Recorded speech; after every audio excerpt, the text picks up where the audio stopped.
ছোট আর্ট প্রেমীদের জানাই দি ক্রাফট লাভার ইউটিউব চ্যানেলে অনেক অনেক স্বাগত। আজকে তোমাদের জন্য একটি এমব্রয়ডারি চোকার জুয়েলারি নিয়ে এসেছি। এটি বানানোর জন্য আমি দেখো এই রকম কটন থ্রেডগুলি ব্যবহার করছি। প্রথমে আমি এখানে সাদা রঙের সুতোটি ব্যবহার করে 3টে ডেজি ফ্লাওয়ার তৈরি করব। তার জন্য দেখো এই ছোট ছোট গোলগুলির মাঝে একটি করে বিন্দু দিয়েছি। বিন্দুটির সাইডে সুতোটাকে বের করে নিয়েছি। তারপর দেখো সেই বিন্দুর সাইডেই সূচটাকে এইভাবে গেঁথে নিয়েছি। তারপরে সূচের সাইড দিয়ে সুতোটাকে ঘুরিয়ে নেবে এইভাবে। তারপরে সমস্ত সুতোটাকে বের করে নিচ্ছি। তারপরে এই সুতোর রাউন্ডটার সাইডেই সূচটাকে গেঁথে নিচ্ছি নিচের দিকে। মাঝে যে বিন্দুটা রয়েছে এই বিন্দুটার চারপাশে বাকি পাপড়িগুলি একই রকম ভাবে করে নেব। এই স্টিচটাকে লেজি ডেজি স্টিচ বলে। আমি এখানে কোনোটাতে 7টা পাপড়ি কোনোটাতে 8টা পাপড়ি করেছি। তোমাদের রাউন্ড অনুযায়ী পাপড়ির সংখ্যাটা একটু কম বেশি হতে পারে। এখানে দেখো আরো যে বাকি দুটো রাউন্ড রয়েছে সেখানেও আমি একই রকম ভাবে এই ডেজি ফ্লাওয়ারটা করে নেব।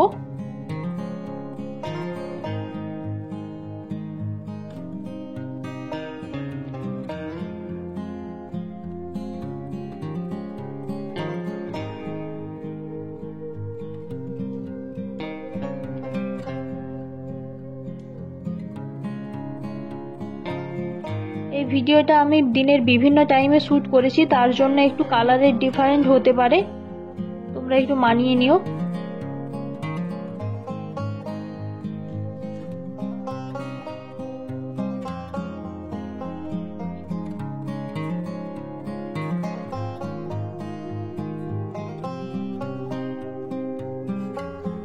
একই রকম ভাবে দেখো সমস্ত পাপড়িগুলি আমার এখানে করা হয়ে গিয়েছে। এবারে যে বাকি দুটি রাউন্ড ছিল সেটাতেও আমি ডেজি ফ্লাওয়ার করে নেব। এবারে দেখো এই রকম যে সুতোর গুচ্ছটা হয় সেখান থেকে আমি 3টে সুতো বের করে নিচ্ছি। এটা লাইট গ্রিন কালারের আমি সুতোটা নিয়েছি।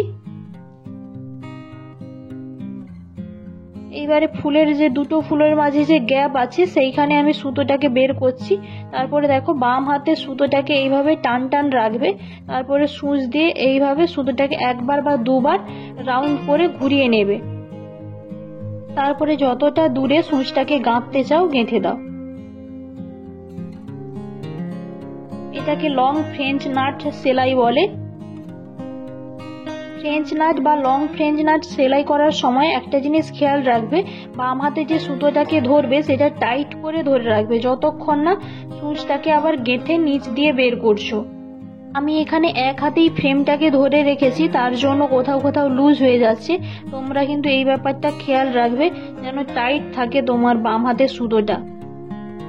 আমার কোনো ফ্রেম স্ট্যান্ড নেই, তার জন্য তোমাদের একটু দেখাতে অসুবিধা হচ্ছে। তোমরা এই জিনিসটা খেয়াল রেখো। লং ফ্রেঞ্চ নাট বা এরপরে আমি ফ্রেঞ্চ নাট করে দেখাবো, এই দুটো সেলাই করার সময় একটু সুতোটাকে টাইট রাখবে। একই রকম ভাবে দেখো বাকি দুটি গ্যাপেও করে নিচ্ছি লং ফ্রেঞ্চ নাট সেলাই। এবারে দেখো হলুদ রঙের 3 পিস সুতো নিয়েছি। এইবারে যে ডেজি ফ্লাওয়ার গুলি করেছিলাম তার মাঝখানটিতে ফ্রেঞ্চ নাট সেলাই দিয়ে ভরাট করে নেব। কোনোটাতে আমি 2বার রাউন্ড করেছি সূচের গায়ে, আবার কোনোটাতে 1বার রাউন্ড করেছি। এইভাবে 3টে ডেজি ফ্লাওয়ারের মাঝখানটা ফ্রেঞ্চ নাট সেলাই দিয়ে ভরাট করে নিচ্ছি।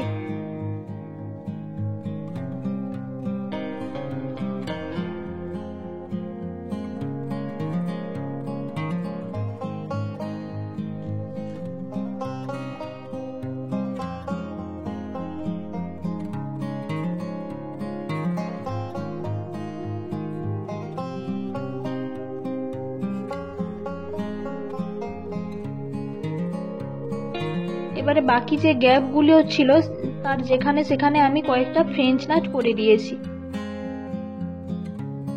এইরকম টোটাল 7 পিস প্রয়োজন। এবারে দেখো পিসগুলির সাইডে এক্সট্রা কিছুটা কাপড় রেখে কেটে নিয়েছি।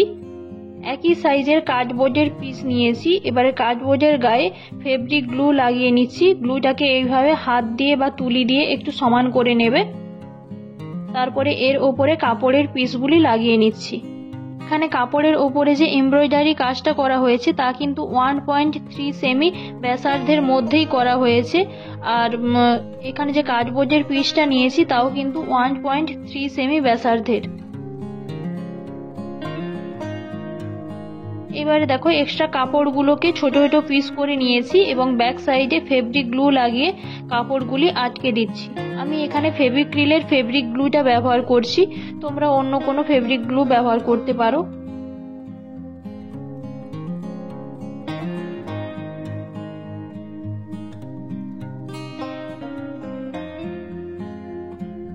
এবারে দেখো ইয়াররিং এর জন্য আমি প্রথমে হেড পিনটি এইরকম জায়গায় লাগিয়ে নিচ্ছি, একটু ওপরের দিক করে, তার উপরে কাপড়টা লাগিয়ে নিচ্ছি।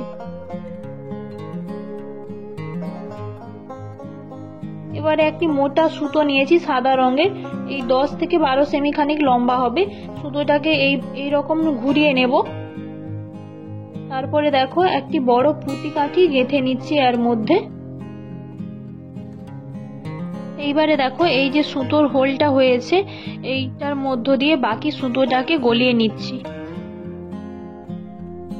এইরকম টোটাল 7 পিস প্রয়োজন। এইবারে প্রতিটা পিসের ব্যাক সাইডে গ্লু লাগিয়ে সুতোটাকে আটকে দেব। আমি এখানে পুঁতি কাঠিটি লাগানোর জন্য সুতোর ব্যবহার করেছি, তোমরা সুতোর পরিবর্তে আইপিন ব্যবহার করতে পারো। আইপিনের মধ্যে পুঁতি কাঠিটি গলিয়ে নেবে, তারপরে এইভাবে গ্লু দিয়ে আইপিনটা পেছন দিকে লাগিয়ে নিতে পারো।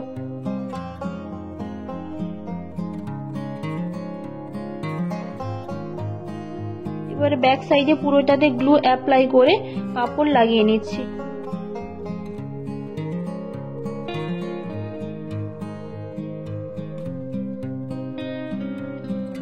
এইরকম টোটাল 5 পিস প্রয়োজন, আর ইয়াররিং এর জন্য 2 পিস। ইয়াররিং এর পেছনটায় দেখো এইভাবে কাপড়টাকে ফুটো করে কাপড়টা লাগিয়ে নেবে।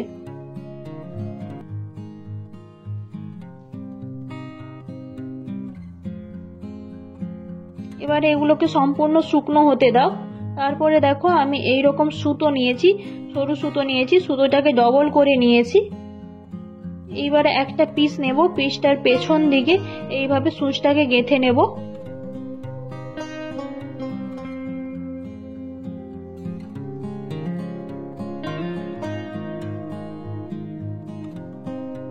আরেকটা পিসের সামনের দিকে সুচটাকে এইভাবে গেঁথে নেব।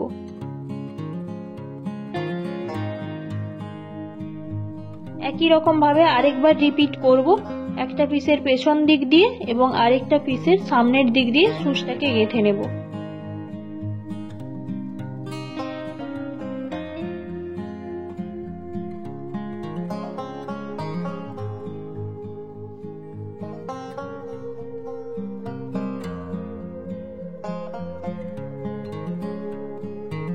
তারপরে দেখো পিসগুলিকে পেছন দিকে ঘুরিয়ে নেব।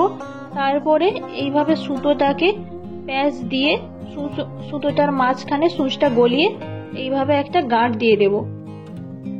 এই গাঁটটা আবারও একবার দেব।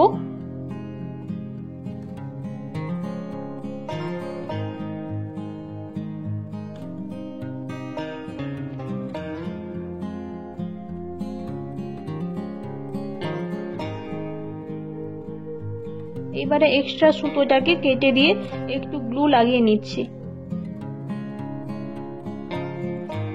একই রকম ভাবে অন্যান্য পিসগুলিও জুড়ে নিয়েছি। এখানে দেখো আমি দু সাইডে পুঁতি কাঠি অ্যাড করেছি, তোমরা নিজেদের গলার মাপ অনুযায়ী পুঁতি কাঠিটা অ্যাড করবে। তোমরা যদি না অ্যাড করতে পারো, আমার এই ভিডিওর লিংক আমি ডেসক্রিপশনে দিয়ে রেখেছি, তোমরা গিয়ে চেক করতে পারো কিভাবে পুঁতি কাঠিগুলি অ্যাড করবে চোকারটার সঙ্গে। যদি তোমাদের এই ভিডিওটি ভালো লেগে থাকে তাহলে প্লিজ লাইক করো এবং তোমাদের মতো গয়না প্রেমীদের সাথে শেয়ার করো। ধন্যবাদ ভিডিওটি দেখার জন্য।